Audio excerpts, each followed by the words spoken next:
प्रिय भैया बहनों, आज हम सभी कक्षा अष्टम में सामाजिक विषय भूगोल के अंतर्गत अगले वीडियो में इस वीडियो में हम पाठ 4 में ही भाग 4 की चर्चा करेंगे। भाग 4 में हम देखेंगे कि प्रमुख फसलें कौन कौन सी हैं या मुख्य फसलें कौन कौन सी हैं, उसके विषय में हम चर्चा करेंगे। प्रिय भैया बहनों, आप सभी जानते हैं कि पूरे विश्व की जनसंख्या धीरे धीरे बढ़ रही है और यदि जनसंख्या बढ़ रही है तो उनकी आवश्यकताओं की पूर्ति के लिए या उस जनसंख्या की आवश्यकताओं को पूरा करने के लिए फसलों की आवश्यकता होती है, जिससे कि अनाज होते हैं और वह विभिन्न प्रकार की फसलें उगाई जाती हैं, जिससे कि हमारा भरण पोषण हो पाता है। फसलें कृषि आधारित उद्योगों के लिए भी कच्चे माल की आपूर्ति करती हैं। गेहूं है, चावल है, मक्का और बाजरा मुख्य खाद्य फसलों के अंतर्गत आता है। जूट है, जूट और कपास रेशेदार फसलों के अंतर्गत आता है। चाय और कहवा पेय फसलों के अंतर्गत आता है। यानी हम जब फसलों की चर्चा करते हैं तो फसलों की चर्चा के अंतर्गत देखते हैं कि फसलें विविध प्रकार की होती हैं, कई प्रकार की होती हैं। वह उपयोग करने के आधार पर उसका वर्गीकरण किया जाता है कि कौन पीने के लिए कौन सी फसलें होती हैं, खाद्यान्न फसलें कौन सी होती हैं और रेशेदार फसलें कौन सी होती हैं, या अपने दैनिक जीवन में उपयोग करने के लिए किस वस्तु का उपयोग करते हैं और वह वस्तु किस फसल से आती है। ठीक है, तो हम इसके आधार पर मुख्य फसलों को हम 3 प्रकार से विभाजित करते हैं।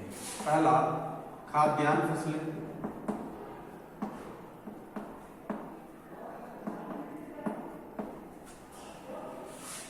दूसरा,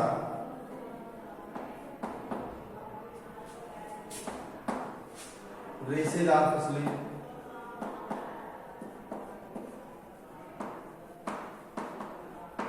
और तीसरा, पेय फसलें।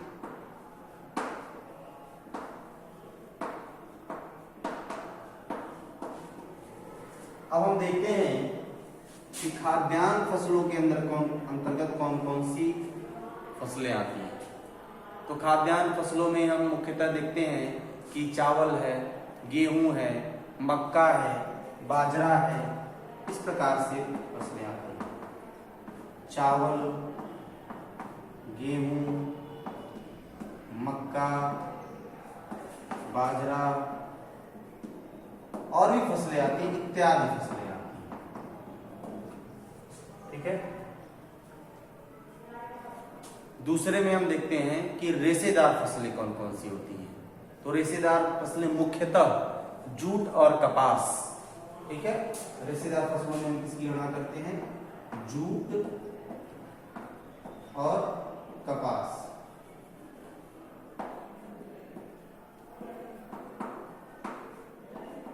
मुख्यतः जूट और कपास। ठीक, पेय फसलों के अंतर्गत हम किसकी चर्चा करते हैं? तो पेय फसलें जो पी जाती हैं, आप देखते होंगे चाय पीते हैं तो चाय पत्ती की आवश्यकता होती है।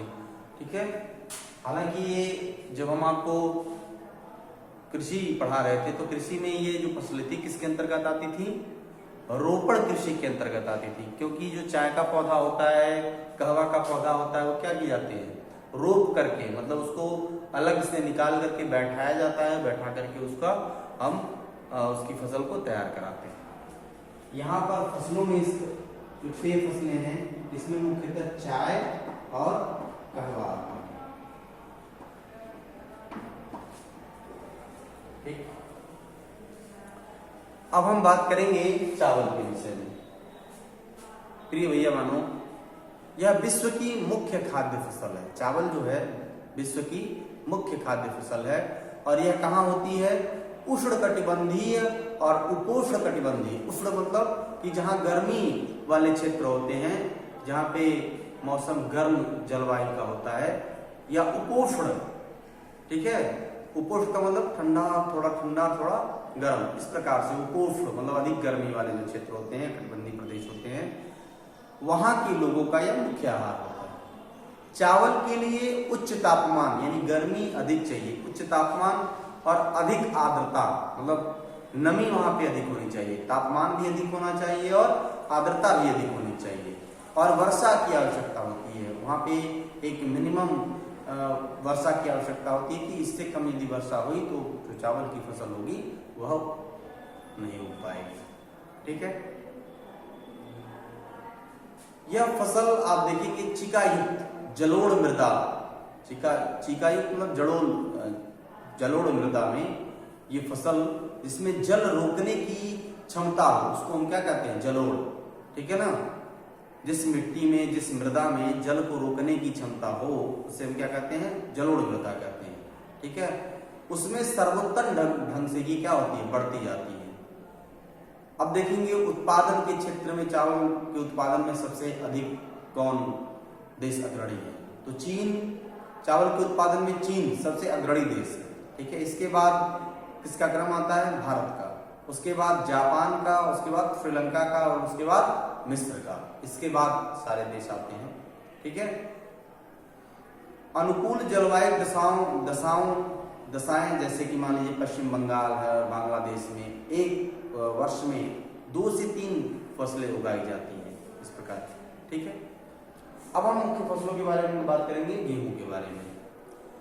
गेहूं के वर्धन काल में मध्यम तापमान यानी वर्धन काल का मतलब जब वह बड़ा होता है तो तापमान, आप देखते होंगे गेहूं की बुआई क्या होती है, ठंडी में होती है, तो उस समय तापमान क्या होता है, बहुत कम होता है।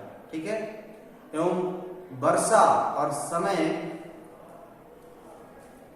मतलब वर्षा का जो समय होता है वहां पे क्या होना चाहिए, थोड़ा वर्षा भी कम होनी चाहिए। सस्य कर्तन, ठीक है ना, सस्य कर्तन या सस्य कर्तन का मतलब है कि फसल की कटाई के समय तेज धूप की आवश्यकता होती है, सस्य कर्तन। ठीक, मतलब जब वो वर्धन काल, उसका मतलब जब वो बड़ा होता है उस समय तापमान कम होना चाहिए एवं वर्षा भी कम होनी चाहिए, और जब वह उसकी कटाई हो यानी फसल की, गेहूं की जब कटाई हो तो उस समय क्या होना चाहिए, तेज धूप की आवश्यकता होती है। अगर तेज धूप नहीं होगा तो क्या होगा कि वह फसल पक नहीं पाएगी, पूरी तरीके से सूख नहीं पाएगी। ठीक है, इसका विकास कहाँ होता है, सुअपवाहित या दोमट मृदा जो होती है, दोमट मिट्टी में सर्वोत्तम ढंग से इसको उगाया जा सकता है। गेहूं मूलतः संयुक्त राज्य अमेरिका, कनाडा, अर्जेंटीना, रूस, यूक्रेन, ऑस्ट्रेलिया और भारत में विस्तृत रूप से उगाया जाते हैं। ठीक है, भारत में यह शीत ऋतु में बोया जाता है या उगाया जाता है। आप देखते होंगे शीत ऋतु मतलब कि जब ठंडक का मौसम होता है उस समय, और कटाई कब होती है कि जब गर्मी पड़ने लगती है। ठीक है, फिर एक का नाम आता है मिलेट। मिलेट जो होता है ये मोटा अनाज होता है, मोटे अनाज के रूप में भी हम इसको जानते हैं। कम उपजाऊ तथा बलुई मृदा में उगाई जाती है। ठीक है ना, जो मिलेट होती है कम उपजाऊ होता है और यह बलुई जो बालूनुमा मिट्टी होती है उसमें उगाई जाती है। ये फसल एक ऐसी फसल है जिसमें कम वर्षा और उच्च से मध्यम तापमान और पर्याप्त सूर्य प्रकाश की आवश्यकता होती है इसके उत्पादन में। ज्वार, बाजरा और रागी ये सब भारत में उगाए जाते हैं। ठीक है, नाइजीरिया, चीन और नाइजर में भी इसके अन्य उत्पादक देश माने गए। मक्का है। ठीक है, मक्का भी क्या है, मक्का इसके लिए मध्यम तापमान वर्षा और अधिक धूप की आवश्यकता होती है। ठीक है, इसके लिए मध्यम तापमान और मध्यम वर्षा और अधिक तापमान इसके लिए चाहिए। इसे सुअपवाहित उपजाऊ मृदा की आवश्यकता होती है। मक्का उत्तर अमेरिका में अधिक होता है, सबसे अधिक उत्तर अमेरिका में, उत्तरी अमेरिका जो हम आपको ग्लोब में बताए थे। ठीक है ना, उत्तरी अमेरिका, ये वाला जो क्षेत्र है उत्तरी अमेरिका, यहाँ पे अधिक होता है। ठीक है, कनाडा और भारत, इसके बाद मैक्सिको में अधिक रूप से उगाई जाती है। अब बात आती है कपास की। ठीक है, तो कपास क्या था, रेशेदार। ठीक है, रेशेदार फसल के अंतर्गत आता है।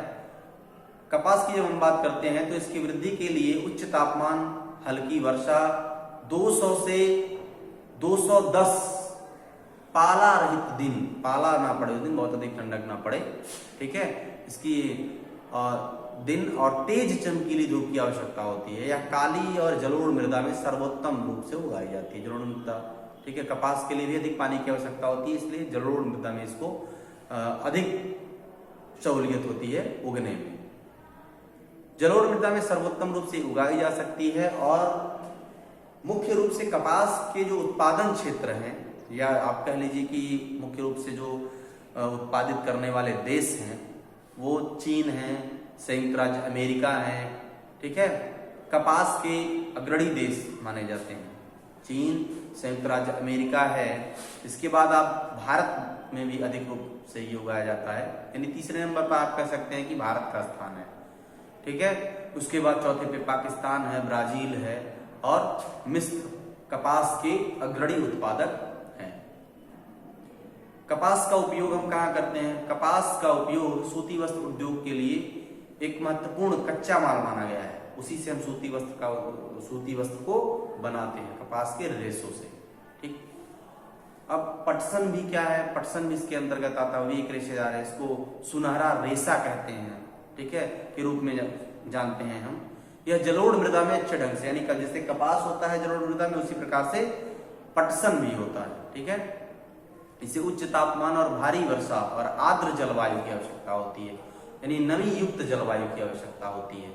यह फसल उष्णकटिबंधीय जो क्षेत्र होते हैं उसमें उगाई जाती है। भारत और बांग्लादेश पटसन के अग्रणी देश, यानी पटसन में यदि हम बात करें, यहाँ पटसन लिख दीजिए, ठीक है। तो पटसन में सबसे पटसन का जो उत्पादन होता है सबसे अधिक होता है भारत में और उसके बाद बांग्लादेश में। अब हम बात करते हैं पेय फसलों की। पेय फसल में यानी कॉफी है, इसको कहवा भी कह सकते हैं आप। इसके लिए गर्म एवं आर्द्र जलवायु और सुअपवाहित दोमट मृदा की आवश्यकता होती है। इस फसल की वृद्धि के लिए पर्वतीय ढाल अधिक अग्रणी होते हैं। आप देखेंगे जो चाय का उत्पादन होता है अधिकतर पहाड़ी क्षेत्र में, असम में होता है और मणिपुर, मेघालय, जो पहाड़ी इलाके हैं इसमें अधिक होता है। ब्राजील आप देखेंगे कॉफी का अग्रणी उत्पादक है, इसके पश्चात कोलंबिया और उसके बाद भारत, ठीक। तो हमने देखा कि जो तीनों फसलें थी वो किस प्रकार से, या उनकी क्या क्या विशेषताएं थी, उत्पादन के लिए जो रिक्वायरमेंट्स थे, जो आवश्यकताएं थी वो किस प्रकार की थी, ठीक है। दूसरा टॉपिक है वो है कृषि का विकास। कृषि के विकास पर हम कल चर्चा करेंगे कि कृषि का विकास का संबंध बढ़ती जनसंख्या से कैसे उसका संबंध है, कैसा रिलेशन है, फिर भारत का कृषि के विकास में क्या भूमिका है, या भारत में कृषि का विकास कैसे हो रहा है, ठीक है। अन्य देशों में भी हम चर्चा करेंगे, संयुक्त राज्य अमेरिका की भी चर्चा करेंगे उसमें, ठीक। अगले वीडियो में धन्यवाद।